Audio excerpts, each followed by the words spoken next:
खबर थी कि आज आपके साथ जो कुछ हो रहा है केपी में, मतलब जिस तरह के घरों पे हमले हो रहे हैं वो परवेज फटक कीमा पे हो रहे हैं सर, क्या आप देखिए इस वक्त जो वहाँ किस तरह चार दीवारी की मतलब जो उसकी सेंटिटी है वो ख़त्म हो रही है और चार दीवारी को जो पामाल किया जा रहा है, जो कि पख्तून रवायत तो कानून में भी इसका कोई गुंजाइश नहीं है और साथ साथ जो है ना पख्तून रवायत भी है। कभी भी इस तरह नहीं हुआ कि कभी जो है ना इस तरह लोग घरों में गए, लोग घरों की बेइज्जतियाँ हुई, फिर जो है ना ये छोड़ दे कि मुलाजिमीन तक को जो ना टारगेट किया जाता है, रिश्तेदारों को टारगेट किया जाता है, जो इंतहाई अफसोसनाक है।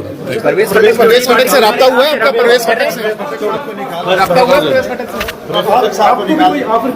कोई यार आप मुसलसल बात करते हैं। मैंने आपको बता दिया है मैं तहरीक इंसाफ में हूँ, रहूँगा, मैं इमरान खान का साथ हूँ, इमरान खान के साथ रहूँगा। अदालतों में आ रहे हैं, आपसे किसी और केस में गिरफ्तारी डाल के प्रेस कॉन्फ्रेंस करवा ली, फिर क्या करेंगे? देखिए आप वो बात पूछना चाहते हैं जो होने वाला नहीं है। आप भी जो है ना कोई और मैं नहीं समझता कि आपकी मीडिया की तो अहमियत ही ख़त्म हो गई है। वन साइडेड मीडिया चलता है, आप जो है ना कोई हमारी खबर चलाते नहीं है, सारा दिन जो तरीके साहब के खिलाफ सारी मीडिया चलता है। बस ठीक है भाईजान, ओके थैंक यू। सुना है हुकूमत कोई ऐसा बिल आ रही है कि जिसमें सुप्रीम कोर्ट से हक लिया जा रहा है कि कोई भी पार्टी को बैन कर सकते हैं, पार्लियामेंट को हक दिया जा रहा है। नहीं, अगर ऐसा बिल आती है तो उसके बेहतर है ना कि बस कॉन्स्टिट्यूशन को बातिल करवाए, कॉन्स्टिट्यूशन का ख़त्म करें कि अगर वो बेसिक इंसानी हुकूक जो है ना ह्यूमन राइट्स को वो कर रहे हैं तो फिर बेहतर है कि बस कॉन्स्टिट्यूशन को ही ख़त्म करें। खान साहब से कब मुलाकात कर रहे हैं? इंशाअल्लाह जल्दी मुलाकात करेंगे। जब वगैरह होते हैं खान साहब से? बिल्कुल अफसरों ने और जिन मुकदमा था जिसमें मेरे साथ खड़े हैं साबिक स्पीकर असद कैसर साहब, अनवर ताज साहब, साबिक एमएनए हैं पीटीआई के, और ये पीटीआई के इस्लामाबाद की लीडरशिप है। इन पे इन्होंने इल्ज़ाम लगाया था एफआईआर में कि इन्होंने क्लाशनकोफ और पेट्रोल बमों से मुसल्लह होकर इस्लामाबाद में पुलिस की चौकी जलाई, पुलिस वालों से राइफल लिए, पुलिस वालों को ज़ख्मी किया। डायरेक्ट इन पे इन्होंने एफआईआर में दावेदारी की थी। आज अदालत ने खुद पूरी फाइल का मुलाहिदा किया और पता चला कि कूदा पहाड़ निकला चूहा। आज हाई कोर्ट ने इनकी ज़मानत कन्फर्म कर दी है और पुलिस के इस रवैये पर कि पीटीआई की क़ियादत के ख़िलाफ़ जिस बेदर्दी से और बेरहमी से और जिस तरह फ्रॉडुलेंटली ये एफआईआर दर्ज कर रहे हैं, उस पे अपने ताज्जुब का भी इज़हार किया और नाराज़गी का इज़हार किया। ये चीज़ आज की ये बेल कन्फर्मेशन ये उन एफआईआर में है जिसमें खान साहब की भी अभी बेल होनी है।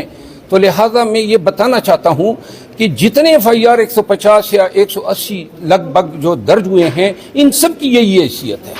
फालतू तौर पे असद कैसर साहब उस रोज़ जो हैं पेशावर में थे जिस रोज़ 9 मई का वक़ूआ होता है, अनवर ताज साहब जो हैं वो शबकदर में थे, और इसी तरह इन तमाम की और सारी चीज़ें, यानी बाकी इंसान तो झूठ बोल सकता है लेकिन जो साइंटिफिक डिवाइसेस है, सीडीआर है मोबाइल फ़ोन का, या इतने बड़े जलसे या जुलूस या इतनी तोड़ फोड़ हो रही है तो कहीं पर तो इन लोगों की कोई क्लिप नजर आ जाती, कोई वीडियो बन जाती, कोई ऑडियो बन जाती। बस जी जहाँ पे भी उनको पीटीआई के लीडर का नाम मिला है उन्होंने कहीं ना कहीं एफआईआर में फिट किया है। आज हक की जीत हुई है और इंशाल्लाह सारे केसेस का यही असर होगा जो आज इंशाल्लाह इस्लामाबाद हाई कोर्ट ने किया है। बहुत शुक्रिया, थैंक यू सर। आप कुछ कहना चाहेंगे सर? जी बस हो गया, लीगली उसने बता दिया है।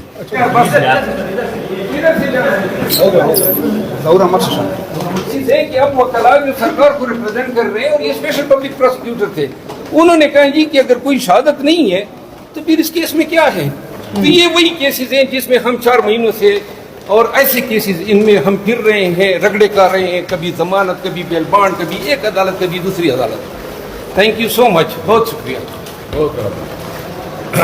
इन तमाम अजला में जितने बोगस एफआईआर दर्ज हुए हैं, इंशाल्लाह जब भी वक्त आएगा तो उन तमाम एसएचओ से, तमाम डीआईजीज और आईजीज से ये पूछा जाएगा कि सब इलेक्शन होते नजर आ रहे हैं। बस करें यार, बस